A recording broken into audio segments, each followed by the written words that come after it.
And let's head to Asia now, where most stocks slipped today as investors awaited the resumption of U.S.-China negotiations in Beijing this week amid low expectations for a major breakthrough.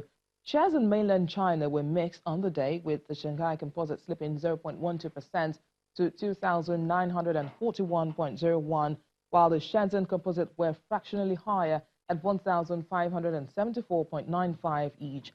Hong Kong's Hang Seng Index dropped 1.16% as of its final hour of trading, as tensions remain high in the city following another clash between protesters and the police over the weekend. Now, over in South Korea, the Kospi dropped 1.78% to finish its trading day at 2,029.48, as shares of chipmaker SK Hynix plunged 3.51%. Nikkei 225 in Japan declined 0.19% on the day to 21,616.8.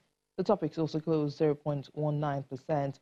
Australia's ASX 200, on the other hand, rose 0.48% to close at 6,825.8.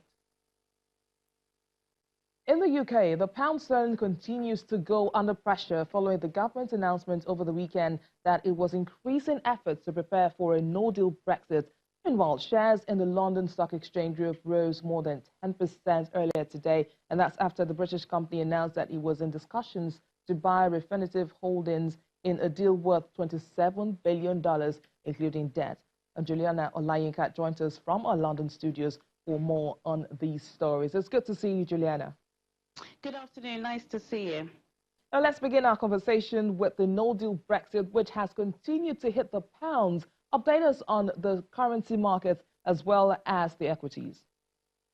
Absolutely. Well, the pound is running at a two-year low today, and this has been a build-up. We've seen it because of purely the uncertainty going towards a no-deal Brexit. We saw this morning that the Confederation of British Industry have written to the government, and they've reiterated what many have said before them, and that's the EU and the UK plus business are just not prepared for a no-deal Brexit as much as they've tried. There are lots of mergers and acquisitions on the FTSE this morning, so really the talk of a no-deal Brexit hasn't hit the markets yet. The FTSE All-Share is up 1.20%. The FTSE 100 is up 1.35%, and the FTSE 250 is up 0.35% in currencies. Sterling not doing so well. The British pound is down today on the US dollar by 0.62%, down on the euro by 0.53%, and down on the Japanese yen by 0.65%.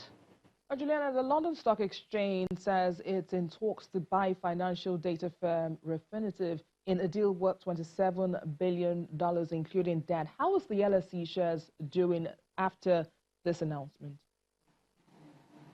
Well, the LSE Group leapt 13.7% after they announced that they are indeed in talks with Refinitiv. Refinitiv is owned by Thomson. It's owned by Thomson Reuters and Blackstone, and it's a huge company that will allow the LSE to have a lot more data to be able to really track financial acquisitions and mergers. Lots of excitement here. Also, David Schwimmer, who was the former executive at Goldman Sachs, who heads the LSE at the moment. This is his biggest deal that he's done since taking it on board. And UBS, they've analysed that this will lift, if indeed the deal does go ahead, it will lift earnings from the LSE by 8% in the first year and 20% in the third year. So it's certainly seen as a very big merger, a big deal. They actually released a statement and they said this merger would create the largest listed global financial market infrastructure provider in the world. So good news, considering that we are potentially heading into a no-deal Brexit. The fact that the LSE could be on time and be the leading global centre in the world is good news for them. Absolutely. Now, just before I let you go, Juliana, tell us about Barclays, JP Morgan, RBS, UBS, and Citigroup, which are being sued by investors over allegations that they rigged the global foreign exchange market in the UK class action. Flash up this story for us. How exactly is it rocking the banking sector? Well, this is a story that's been running for several years. It's a 10-year-old allegation that basically several banks and financial institutions were dealing in trade cartels between city workers that knew each other, knew the regulations knew the loopholes and would be discussing ways that they could raise profits and take out the competitors. In May, the European Commission actually fined Barclays, JP Morgan and RBS over 1.06 billion euros, and now it's the turn of the five banks you've just mentioned. They're sitting in court over the next few weeks, and really it's a question about regulation here. People are saying that some of the traders are being unregulated and doing scrupulous opportunities to make as much money as they can and lending, totally buying out their competitors. So this is something that's ongoing, and lots of the banks are very worried. Well, thanks, Juliana, for those updates. Thank you, Bemin. And in the U.S. stock index, futures were slightly lower this morning as participants braced up for a likely cut in interest rates for the first time in more than a decade. At around 3:15 a.m. Eastern Time, the Dow futures dipped 28 points, indicating a negative open of more than 43 points. Futures on the S&P and Nasdaq were both seen slightly lower. Market focus is largely attuned to the Federal Reserve, with policymakers at the U.S. Central Bank set to announce a quarter-point rate cut on Wednesday. Investors are also likely to closely monitor whether the central bank will signal more cuts over the coming months. On the data front, though, Dallas Fed manufacturing figures for July will be released later today.